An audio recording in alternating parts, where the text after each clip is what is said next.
भरत जी चाहे जितनी बड़ी सेना लेकर आ रहे हों, आए हों, जीत भरत जी की नहीं होगी, जीत हमारी होगी। कहू सगुनियन खेत सुहाए, खेत माने रण क्षेत्र में सुहावनी विजय हमारी ही होने वाली है। उनकी तो पराजय, भाग जाएंगे सब, विजय हमारी होगी। यहां सब जवानी जवान थे, पर सौभाग्य से एक बूढ़ा था, वहां वृद्ध था, ज्ञान वृद्ध भी था और वयोवृद्ध भी था। उस बूढ़े ने कहा, बूढ़ एक कह सगुन बिचारी, भरत ही मिलिए न हो यही रारी। आप लोगों ने जो छींक का विचार किया वो मैं उससे सहमत नहीं हूं। हमारा सगुन का विचार तो ये कह रहा है कि भरत जी से युद्ध नहीं होगा, भरत जी से मेल मिलाप होगा, विरोध नहीं होगा।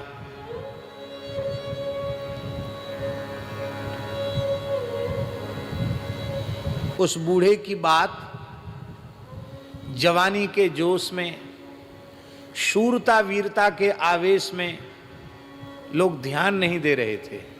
उसने जो कहा उसके प्रति लोगों का बहुत, ऐसा नहीं था कि ये कोई बहुत बड़ी बात इसने कह दी, पर यहां एक स्वामी का सद्गुण, निषाद राज जी का सद्गुण, ये सद्गुण राम जी का है।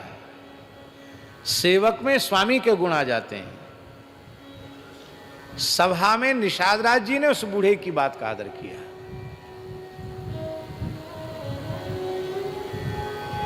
वाल्मीकि रामायण में राम जी के गुणों में लिखा है, वृद्धा नाम समुपासक। राम जी वृद्धों के पर बड़े उपासक हैं। उपासक माने बड़े बूढ़ों के पास बैठते हैं, उनका बड़ा आदर करते हैं, उनकी बात ध्यान से सुनते हैं, उनकी बात मानते हैं। यही गुण निषाद जी में है।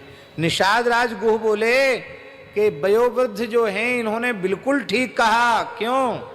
सुनि गुह कहई नीक कह बूढ़ा। इस वृद्ध ने बिल्कुल ठीक कहा, सहसा करी पछिताहि विमूढ़ा। मूर्ख लोग सहसा कोई काम करते हैं, बाद में फिर उनको पश्चाताप करना पड़ता है। ये सहसा करी पछिताहि विमूढ़ा, इसके ऊपर थोड़ी सी चर्चा करने का हमारा मन है। महाकवि भारवी का नाम आपने सुना होगा, बड़े विद्वान थे महाकवि भारवेर अर्थ गौरवम। अर्थ गांभीर्य बहुत था भारवी की रचनाओं में, गांभीर्य है, अर्थ गांभीर्य है उनकी रचनाओं में। भारवी बहुत बड़े पंडित विद्वान थे,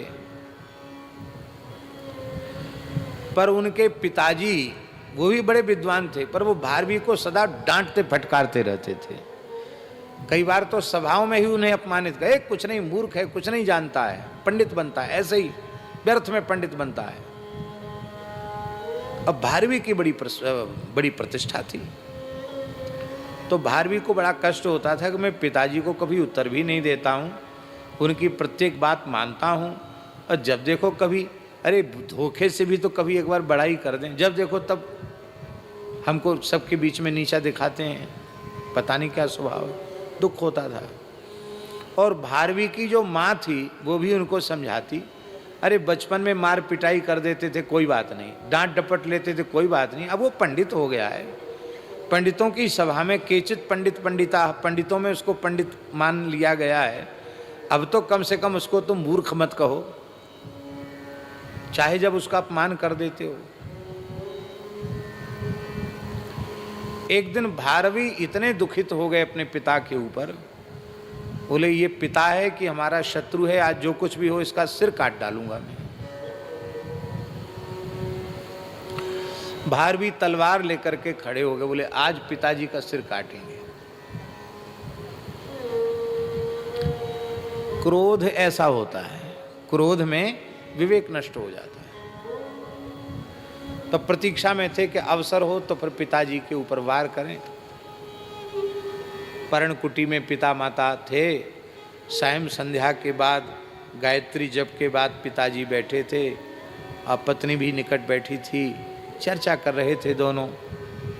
वो सोचते थे मैया सो जाए, अकेले हों तब इनको करें। और माँ कह रही थी कि देखो कुछ दिनों से भारवी बहुत दुखी रहता है, आपके सामने भी जल्दी नहीं पड़ता है, आखिर पंडित हो गया है, आप जब देखो तब उसको डांटते डपटते रहते हो। तो उन्होंने कहा कि देखो तुम्हारे हृदय में जितना वात्सल्य है उससे अधिक वात्सल्य मेरे हृदय में है, पर शास्त्र की मर्यादा है, पुत्र और शिष्य की बहुत बड़ाई नहीं करनी चाहिए, उससे उनका अनिष्ट होता है। यदि मैंने बाल्यकाल से ही उसकी प्रशंसा झूठी की होती तो आज भारवी इतना बड़ा विद्वान नहीं होता।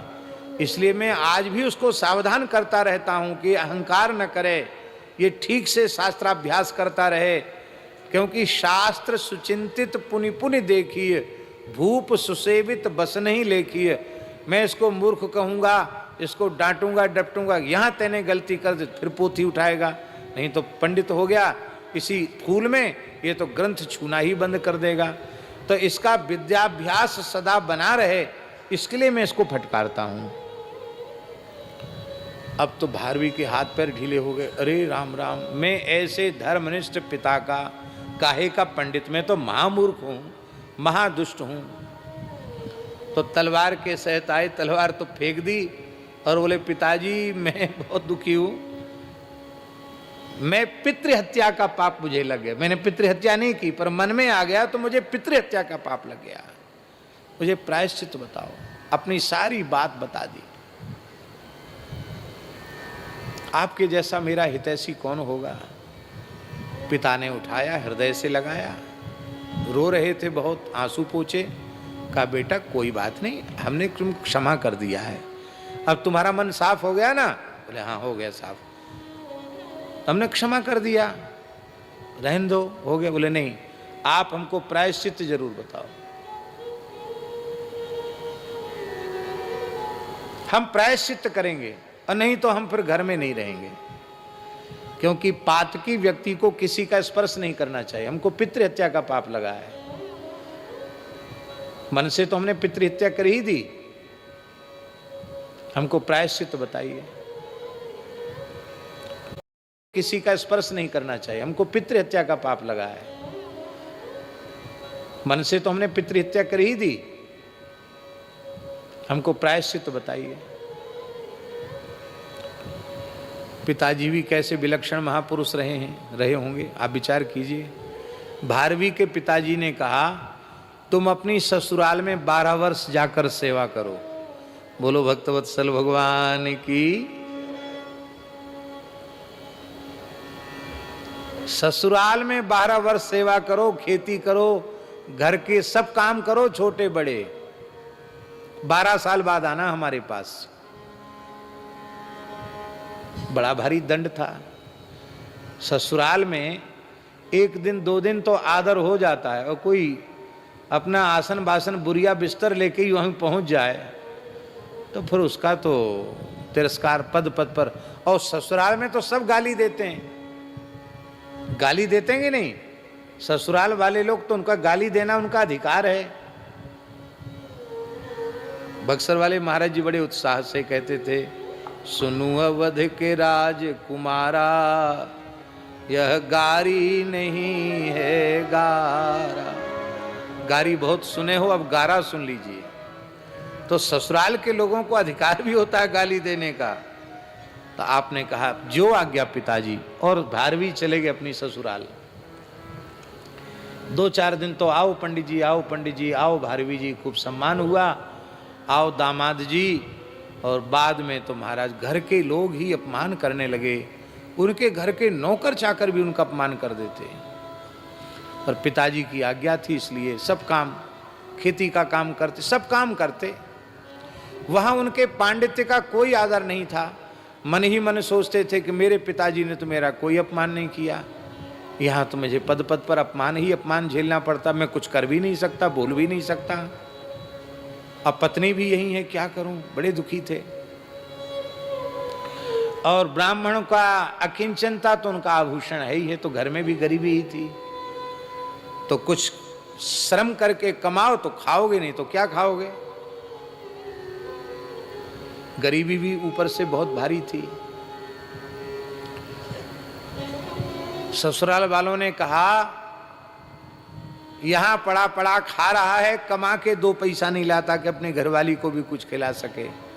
अब इनको सहन नहीं हुआ, अपनी पत्नी से बोले भैया देवी अब तो हम कमाने जाएंगे धन, कुछ पैसा कमा के लाएंगे तब तुमको देंगे। यहाँ ससुराल वालों ने कहा हाँ जाओ, यहाँ से जाओ तुम, बस पैसा कमाने जाओ, जाओ चले गए। तो वो बोले कि देखो अन्न का संकट आ जाए, ज़्यादा लाले पड़ जाएं भोजन के, तो एक श्लोक लिख दिया भारवी ने। अपनी पत्नी को कहा कि विद्यार्थियों से कहकर, हमारे विद्यार्थी हैं उनसे कह करके बाजार में उनको भेज देना। यहाँ के राजा भोज ने निश्चय किया है कि जो चीज़ कोई नहीं खरीदेगा वो राजा खरीद लेगा, तो ये श्लोक जो है इसको बेच देना बाजार में। पर इसकी कीमत कम नहीं है, 1 लाख रुपया है इसकी कीमत, वो जमाने की 1 लाख रुपया, 1 लाख रुपए कीमत है इस श्लोक की। ब्रह्मचारी गए, एक बांस की डलिया में एक श्लोक, पर्ची, इतनी सी पर्ची लेके गए। मंत्रियों ने पूछा भाई तुम्हारा माल नहीं बिका? बोले हमारा माल नहीं बिका। क्या है तुम्हारा माल? बोले ये श्लोक है। क्या कीमत है इस माल की? बोले 1 लाख रुपया। राजा से कहा महाराज 1 लाख रुपए का एक श्लोक है, क्या किया जाए? बोले भाई हमारी प्रतिज्ञा है कि जो माल नहीं बिकेगा वो राजा का होगा, तो पैसा दो और ले लो। तो पैसा दे दिया, 1 लाख रुपए दे दिया।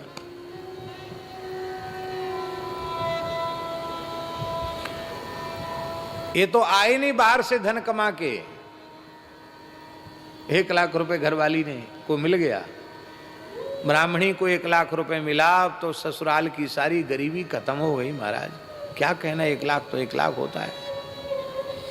राजा ने पूरे राज्य में जगह जगह पर तख्तियों पर भारवी का वह श्लोक लिखवा दिया है, सबकी नजर इस पर पड़नी चाहिए, क्योंकि 1 लाख रुपए में राजा ने खरीदा।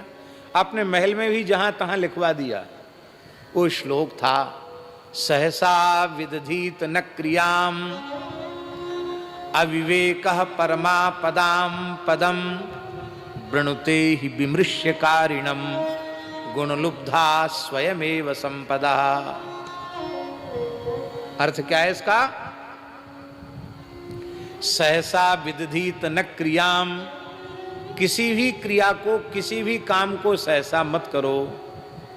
क्यों? सहसा किया हुआ काम अविवेक पूर्ण ही होता है, और अविवेक सारी विपत्तियों का घर है। अविवेक परमा पदाम पदम, अविवेक सारी विपत्तियों का घर है। और जो विवेक पूर्वक कार्य करते हैं, वृणुते ही विमृश्य कारिणम, खूब विचार करके विवेक पूर्वक जो कार्य करते हैं, उनके इस विवेक पूर्वक कार्य करने की जो विशेषता है, इस गुण पर भगवती लक्ष्मी सरस्वती प्रसन्न हो जाती हैं और उसका वर्ण कर लेती हैं। कितना बढ़िया श्लोक है।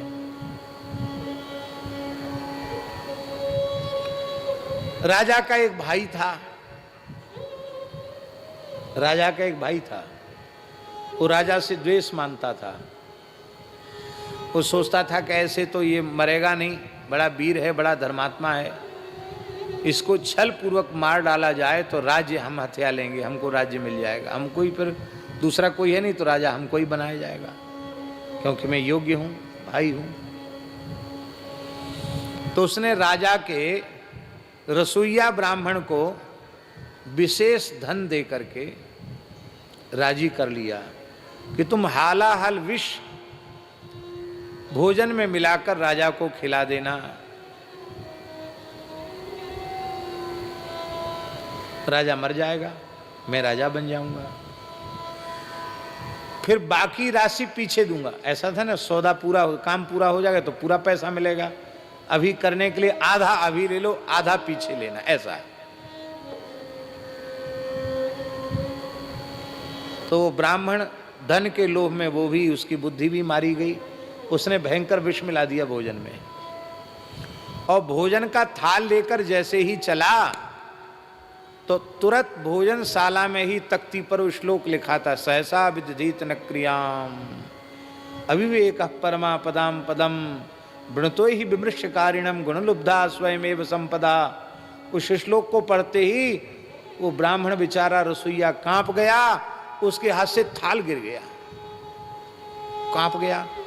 राजा भोजन करे, आपके हाथ से पंडित जी थाल कैसे गिर गया, आप रो क्यों रहे हैं? उसने कहा, महाराज मैं तो अपराधी हूं, मुझे दंड दीजिए, इस भोजन में विष मिला के लाया था। फिर हाथ से क्यों छूट गया? बोले श्लोक लिखा था, इसको पढ़ करके हाथ पैर कांप गए। राजा बोले, भैया ये तो 1 लाख से ज्यादा रुपयों का श्लोक है, हमारे प्राण बचा लिए इसने। ब्राह्मण को क्षमा कर दिया। बोले कोई बात नहीं, अब गलती नहीं करना। बोला ठीक है। भाई तो भाई ठहरा। राजा तो सावधान हो गया, लेकिन भाई ने अभी भी मारने का संकल्प नहीं छोड़ा। तो भाई ने नाई को राजी किया, हजाम नाई को राजी कर लिया कि देख तुझे तू जितना मांगेगा उतना पैसा दूंगा, पर राजा बनने के बाद दूंगा।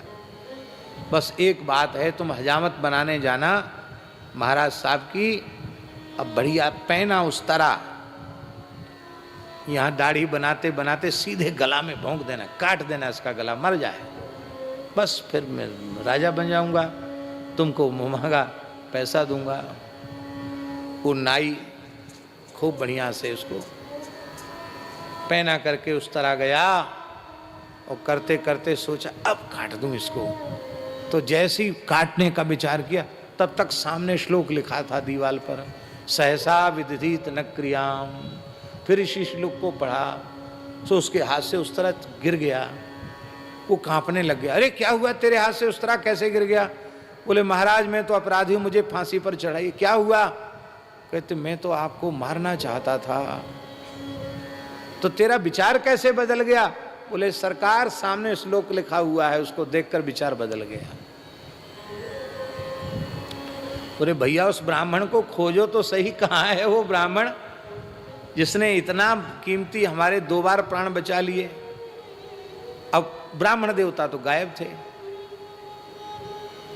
ऐसे रहते थे ब्राह्मण पुराने पंडित विद्वान। अब एक दिन की बात है, घटना और घटी।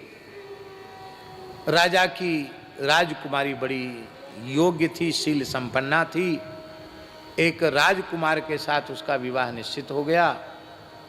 विवाह की तैयारियां चल रही थी। राजा साहब दरबार से लौट के आने में उनको विलंब हुआ। उन्होंने अपने महल में जैसे ही प्रवेश किया तो उन्होंने क्या देखा कि मेरी महारानी के साथ पर्यंक पर एक पुरुष सोया हुआ है। इतनी बड़ी बड़ी मूछ, यहाँ तक कलम कड़ी हुई है, बड़ी मूछ है, कवच पहने हुए है, पृष्ठ पुष्ट वीर। राजा के तो पैर के नीचे की धरती खिसक गई। ये बड़ी भारी पतिव्रता बनती थी ये दुष्टा कुल्टा, किस सुंदर पुरुष को अपने पास में इसने सुला रखा है। आज इस पुरुष की और इसकी दोनों की आज मैं हत्या कर दूंगा, दोनों का सिर काट डालूंगा। तो तुरंत राजा ने म्यान से तलवार निकाली। धीमा धीमा दीपक का प्रकाश था, और जैसे ही मारना ही चाहता था ऐसे किया, तब तक दीवार पर लिखा हुआ श्लोक, क्योंकि सैन घर में भी लिखा रखा था, सहसा विदधीत न क्रियाम अविवेक परमा पदाम पदम वृणतो ही विमृश्य कारिणम गुणलुब्धा स्वयमेव संपदा। ऐसे सहसा काम नहीं करना चाहिए। तुरंत उसने म्यान में तलवार रख ली। मारना तो दोनों को, लेकिन पता तो लगा मैं ये दुष्ट है कौन, इतनी सुरक्षा में रात को मेरे यहां चला गया, ये है कौन, और निश्चिंत होकर सो रहा है। राजा ने खूब जोर से आवाज चिल्लाया, जोर से। राजा रानी जगी, और जगते ही उसने कहा कि अजी क्या हो गया, पागल हो गए हो क्या, क्यों चिल्ला रहे हो? ऐसी बात करती हैं पत्नियां घर में। क्यों चिल्ला रहे हो, पागल हो गए हो क्या? रात का, आधी रात का समय चिल्ला रहे हो। तब तक वो पुरुष जो सोया हुआ था छिप गया एक पर्दे के पीछे जाके। तो राजा ने कहा चिल्लाओ नहीं और क्या करूं, कहां है वो पुरुष जिसको तुमने अभी यहां सुला रखा था? अरे महाराज धैर्य रखो, पुरुष पुरुष कोई नहीं है, आपकी लाडली बिटिया है, राजकुमारी है। आज ये हमसे पीछे पड़ गई कि मैं तो अब विवाह तो पक्का हो गया, अब विवाह की लगन शुरू हो जाएगी, फिर मैं तो दुल्हन बन के चली जाऊंगी। अब मैं बचपन से राजकुमार बनने का शौक रखती थी, तो क्यों ना आज माताजी मेरा राजकुमार के रूप में श्रृंगार करो। तो वो मैं चित्रकला में बड़ी निपुण थी महारानी का, मैंने बड़ी बड़ी काजल से मूछ बना के और कवच पहना करके और इसको वीर वेश में श्रृंगार किया था अपनी बेटी का। आपकी बेटी है, देखिए कितनी अच्छी लग रही है। महाराज भोज ने कहा आओ पुत्री, कोई चाहे शर्माती हुई, अरे वाह तुम तो बहुत सुंदर राजकुमार के रूप में लग रही हो। छाती से लगाया बेटी को और बोला अब तुम लोग विश्राम करो, हम जाते हैं। वो विश्राम करने चला गया, सोया नहीं राजा।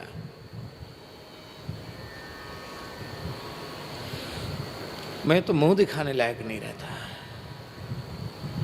निरपराध पुत्री की हत्या और अपनी पत्नी की हत्या, और अभी विवाह की तैयारी करके आ रहा हूं। धन्य है उस ब्राह्मण का, तुम्हें ऋणी हूं, कृतज्ञ हूं। बोला मैं तब पानी पीऊंगा जब वो ब्राह्मण आ जाएगा, उसको खोजो। तो भारवी जो है वो ऐसे बेचारे आधी धोती पहरे, आधी धोती ओढ़े, ऐसी सामान्य वेशभूषा, पैर में जूती तक नहीं थी उनके, ऐसे बेचारे बिचर रहे थे कि कुछ तलाश, धंधे की तलाश में। ससुराल की गरीबी तो दूर हो गई थी, और ससुराल लौट के थोड़ी आए, मिल गए भारवी। घोषणा कराई जा रही थी कि इस श्लोक का रचयिता ब्राह्मण कौन है, महाराज साहब उसका दर्शन करना चाहते हैं। पता चल गया कि यही ब्राह्मण है। बोले महाराज आपको चलो। बोले मैंने अपराध क्या किया? बोले अपराध नहीं, हाथी पर बैठो चलो। अरे हाथी पर बिठा के बुलाया, हाथी पर बिठा करके बुलाया भारवी को। राजा ने चरणों में प्रणाम किया और लिखा है प्रत्यक्षरम लक्षम ददऊ। 1 लाख तो पहले दे चुका था, अब इस श्लोक में जितने अक्षर हैं उतने लाख रुपया राजा ने दिए। लेकिन भारवी ऐसे थे फक्कड़ कि धनहीन ब्राह्मणों में वो सारी संपत्ति वितरित करके, बटुक ब्रह्मचारियों के पढ़ाने में सारा धन व्यय करके, आप जैसे पहले अकिंचन थे अकिंचन हो गए। अब तो ससुराल वालों को पता चल गया कि राजा चरणों में पड़ा, हमने इतना अपमान किया, 12 साल भी पूरे हो गए थे, पत्नी की वहाँ की गरीबी भी दूर हो गई एक श्लोक से, और भारवी फिर लौटकर अपने घर आ गए, विद्यार्थियों को पढ़ाने लगे। उदार बहुत थे, सब कुछ लुटा देते थे। एक बार भारवी गंगा नहा के आ रहे थे, सोमवती अमावस्या थी, सब लोग दान कर रहे थे, गंगा स्नान करके गौ ब्राह्मण की सेवा कर रहे थे, दान पुण्य कर रहे थे। राजा भोज भी पहुँचे गंगा नहाने, वो भी गंगा जी नहाए और नहा करके और आ रहे थे। तो उन्होंने क्या देखा कि बिना गर्मी का समय, जेठ का महीना और सोमवती अमावस्या, जेठ के महीने में कितनी तपती है धरती, जेठ के महीने में बालू गंगा जी की तप रही है, और महाकवि भारवी सीसी करते हुए, पैर जल रहे थे ना, ऐसे करते हुए चल रहे हैं, उनके पैर में जूती तक नहीं है। तो राजा भोज समझते थे फक्कड़ हैं, सब लुटा कर ऐसे ही हो गए, तो फिर बेस्ट जैसे थे वैसे ही हो गए। तो उन्होंने हाथी रोका और हाथी रोक करके कहा कि आओ पंडित जी इस पर बैठ जाओ। अरे बोले क्या बैठना, बैठ के फिर उतरना पड़े, क्या बैठना? बोले नहीं उतरना नहीं पड़ेगा, ये हाथी हमने आपको ही दे दिया, बैठ जाओ,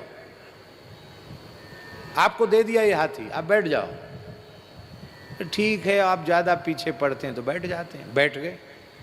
राजा ने उनको आगे बिठाया, खुद पीछे हो गया, हौदे में पीछे हो गया, राजा ने बैठाया। बोले पंडित जी प्रजा में सब लोग दान पुण्य कर रहे हैं, सोमवती अमावस्या है, आज आप जैसे सुपात्र ब्राह्मण को हमने भी गजदान कर दिया, हाथी दे दिया।